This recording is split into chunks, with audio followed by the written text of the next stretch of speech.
Adani group founder and chairman Gautam Adani పైన అమెరికాలో case నమోదైంది. ఆయనతో పాటు ఇంకొక 7 పైన కూడా ఈ కేసు ఉంది. ఫారెన్ కరప్ట్ ప్రాక్టీసెస్ యాక్ట్ని ఉల్లంఘించారని, అమెరికాలోని ఇన్వెస్టర్స్ని మ్యానిపులేట్ చేశారని, మోసం చేశారని ఆరోపణలున్నాయి. ఇండియాలో సోలార్ ఎనర్జీ కాంట్రాక్టుల కోసం ఇంటర్నేషనల్ ఇన్వెస్టర్స్ నుంచి $3 బిలియన్ అంటే దాదాపు 25,000 కోట్ల దాకా రైజ్ చేయడానికి వారిని తప్పుదోవ పట్టించేలా చేశారని అంటున్నారు. యుఎస్ జస్టిస్ డిపార్ట్మెంట్ వెబ్సైట్లోని నేరారోపణల ప్రకారం అదానీతో పాటు 7 నిందితులు 2020 నుంచి 24 మధ్యకాలంలో భారత ప్రభుత్వ అధికారులకి $250 మిలియన్ పైగా లంచాలు చెల్లించారని పేర్కొన్నారు. ఫలితంగా లాభదాయకమైన ఎనర్జీ కాంట్రాక్ట్స్ని పొంది రాబోయే 20 ఏళ్లలో $2 బిలియన్ పోస్ట్ ట్యాక్స్ ప్రాఫిట్స్ని ఆర్జించొచ్చని వాళ్ళు అంచనా వేశారు. ఈ లంచం అవినీతి ఆరోపణల్లో భాగంగా గౌతమ్ అదానీ జోక్యం నేరుగా ఉంది.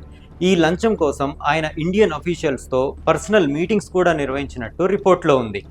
దీనికి సంబంధించి వివిధ రకాల ఎవిడెన్స్ కూడా వాళ్ళు సేకరించారు. అదానీ గ్రూప్లో అదానీ గ్రీన్ ఎనర్జీ లిమిటెడ్ అనే కంపెనీ కూడా ఉంది. దీంతో పాటు మరో కంపెనీ కలిసి 12 గిగావాట్స్ సోలార్ పవర్ని భారత ప్రభుత్వానికి విక్రయించడానికి చేసిన ఒక ఒప్పందం చుట్టూ ఈ కేసు తిరుగుతుంది. యుఎస్ ప్రాసిక్యూటర్స్ ప్రకారం అదానీతో పాటు ఇతర నిందితులు వాల్ స్ట్రీట్ అనే కంపెనీ నుంచి $1 బిలియన్ పెట్టుబడుల్ని పొందేందుకు రికార్డుల్ని తప్పుగా చూపించారు. నిందితులైన గౌతమ్ అదానీ, సాగర్ అదానీ, వినీత్ జైన్లు లోన్స్, బాండ్ ఆఫరింగ్స్ ద్వారా ఇన్వెస్టర్స్ నుంచి $3 బిలియన్ పైగా ఫండ్ రేస్ చేసేటప్పుడు ఇండియాలో తాము అధికారులకి లంచం ఇచ్చి కాంట్రాక్టులు దక్కించుకున్న విషయాన్ని దాచిపెట్టారని ఇండిక్ట్మెంట్లో ఉంది. ఈ ఇండిక్ట్మెంట్నే మనం ఛార్జ్ షీట్ అంటాం. అలా మోసపూరితంగా సేకరించిన సోలార్ కాంట్రాక్ట్లకి అమెరికాలో సేకరించిన ఫండ్స్ని వాడారు. గ్రీన్ బాండ్ సేల్ ద్వారా అదానీ గ్రీన్ ఎనర్జీ 600 మిలియన్స్ని అమెరికాలో ఫండ్ రైజ్ చేసింది. ఇది జరిగిన వెంటనే ఆరోపణలు వచ్చాయి.